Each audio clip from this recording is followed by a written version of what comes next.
مجھے حیرت ہو رہی ہے اور صاف نظر آ رہا ہے کہ اس کے بعد ہمارے لیے کچھ بچا نہیں ہے. ہندوستان میں ایسے ذہین لوگ نہیں ہیں جنہوں نے اس پالیسی کو مرتب کیا ہے. یہ پالیسی، میرا دل کہہ رہا ہے، میرا ضمیر کہہ رہا ہے، یہ پالیسی کہیں سے بن کے آئی ہے اور ہندوستان میں ہمارے گورنمنٹ کے ذریعے اس کو امپلیمنٹ کیا جائے. لیکن افسوس ہے مسلم جماعتیں، مسلم تنظیمیں، مسلم شخصیات، مسلم تحریکات نے ابھی تک اس کی خطرناک نہیں سمجھا ہے. بہت کم لوگوں نے سمجھا ہے. اس وقت جو سب سے بڑا مسئلہ جس کو امت نے مسئلہ نہیں سمجھا ہے اور ایک ٹرننگ پوائنٹ ہے، اور یہ مسئلہ جو کریٹ کیا گیا ہے، یہ پرابلم کریٹ کی، میں پرابلم کہہ رہا ہوں، اس کو گورنمنٹ پرابلم نہیں کہہ رہی ہے، ہندوستان کی ترقی روشن مستقبل کا آئینہ دار بنا کے پیش کر رہی ہے، وہ ہے نیو نیشنل ایجوکیشنل پالیسی 2020. مجھے ابھی دلی سے ہمارے بعض ذمہ داروں نے فون کیا، اس پر انہوں نے ڈیبیٹ رکھا آل انڈیا لیول پر، اور مجھے بھی کہا کہ آپ بھی اس میں شریک ہو جائیے. جنرل جو اخبارات میں باتیں آتی تھی ہم سب پڑھتے ہی ہیں. میں نے اس کے بعد وہاں سے بھیجا، کہا کہ اس کی ڈیٹیل ہم کو بھیجیے تاکہ ہم اسٹڈی کریں اور آپ کے ساتھ جب ڈیبیٹ کریں تو ہم اپنی رائے رکھ سکیں. مجھے بھی 3-4 دن پہلے وہ ڈیٹیل آئی ہے، میں نے اس کا پرنٹ بھی نکالا ہے. مجھے حیرت ہو رہی ہے اور صاف نظر آ رہا ہے کہ اس کے بعد ہمارے لیے کچھ بچا نہیں ہے.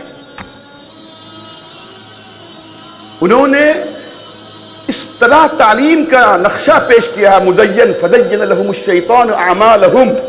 فن لینڈ دنیا میں تعلیم کے اندر سب سے آگے ملک ہے، لوگ اسٹڈی کرنے کے لیے فن لینڈ جاتے ہیں.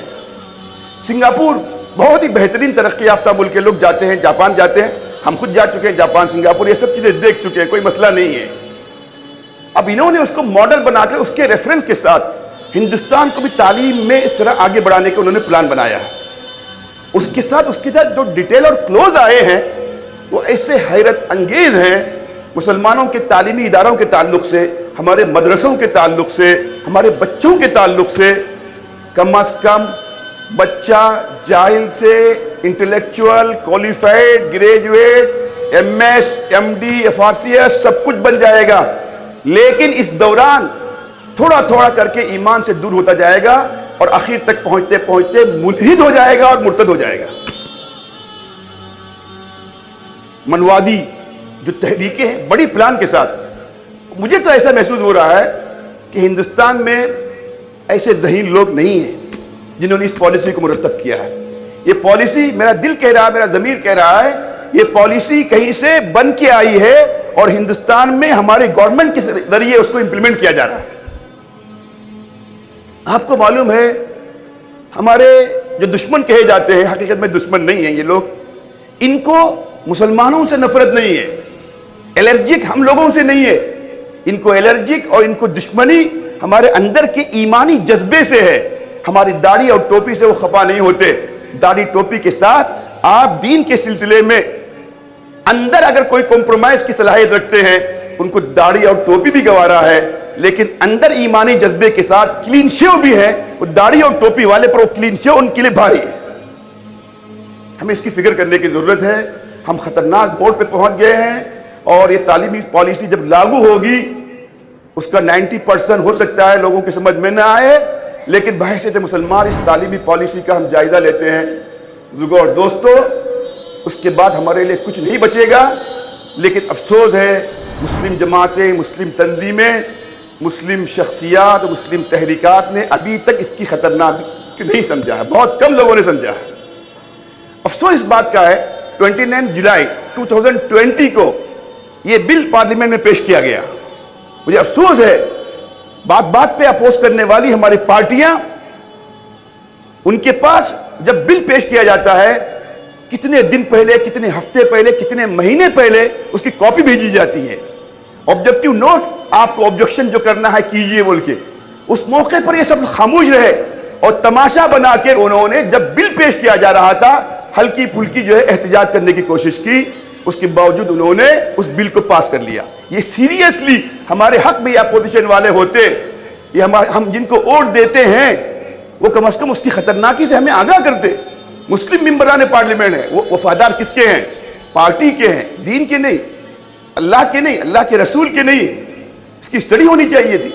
کم از کم اللہ کے پاس ہم کہہ سکتے تھے یا اللہ ہمارے بس میں جو تھا ہم نے کیا. یہ NRC کوئی مسئلہ نہیں ہے, بابری مسجد کوئی مسئلہ نہیں, الیکشن کوئی مسئلہ نہیں, اقلیتی کردار کوئی مسئلہ نہیں. اس سے مسلمانوں کو خطرہ ہے, لیکن یہ جو پالیسی بنی ہے اس سے اسلام کو خطرہ ہے. لیکن اسلام کو خطرہ نہیں. اللہ متم نورہ ولو کرہ الکافرون. اس کے بعد جو ہوگا پھر انسان دیکھے گا, پوری دنیا دیکھے گی. اس کے بعد انشاءاللہ مسلمان اپنی ایمانی جذبے کے ساتھ ابھر کر سامنے آئیں. یہ ہے ہلکی پھلکی, میرے پاس وقت نہیں ہے, ابھی انفا کوئز بھی ہے اور شاید ایک آدھ پروگرام اور بھی ہو. میں آپ سب سے درخواست کروں گا, آپ دعا کیجئے. اس وقت ہندوستانی مسلمان پوری دنیا میں سب سے زیادہ نازک موڑ پہ ہیں, جس کو شاعر نے کہا لمحوں نے خطا کی تھی صدیوں نے سزا پائی. اگر ہم نے اس وقت اپنی زندگی کا ثبوت نہیں دیا, آج مجھے ایسا لگتا ہے حضرت مولانا علی میاں صاحب رحمۃ اللہ علیہ, ہمیں ہمارے ناظم صاحب ہمارے علاقے کے خطے کے سرپرست بھی ہیں, ہمیشہ اس طرح کی چیزوں کا حوالہ دیتے ہیں.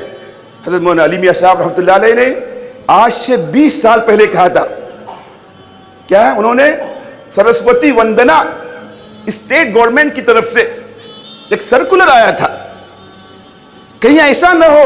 مولانا نے کہا, مولانا زندگی کے آخری مرحلے میں تھے, بیمار تھے, ہم لوگ مولانا سے رابطے میں تھے, جاتے آتے رہتے تھے. مولانا نے بستر پر لیٹے لیٹے کہا, ایک بیان چھوٹا سا جاری کیا تھا, کہیں ایسا نہ ہو جائے. حکومت سے مخاطب ہو کے کہا, اگر آپ نے اپنی پالیسی تبدیل نہیں کی تو ہم اپنے بچوں سے کہیں, اپنے سرپرستوں سے کہیں, ان کو جاہل رکھنا گوارا کریں, ایسے اسکولوں سے نکال دیں اور تعلیم کے بغیر زندگی گزارنے پر ان کو مجبور کر دیں. مولانا نے کہا تھا. ایسی آواز لگانے کی شاید ضرورت پڑ سکتی ہے, اللہ کرے وہ مرحلہ نہ آئے. انشاءاللہ اللہ کی مدد ہوگی. ہندوستان میں امید کی کرن جوڈیشری تھی, آخری امید کی کرن.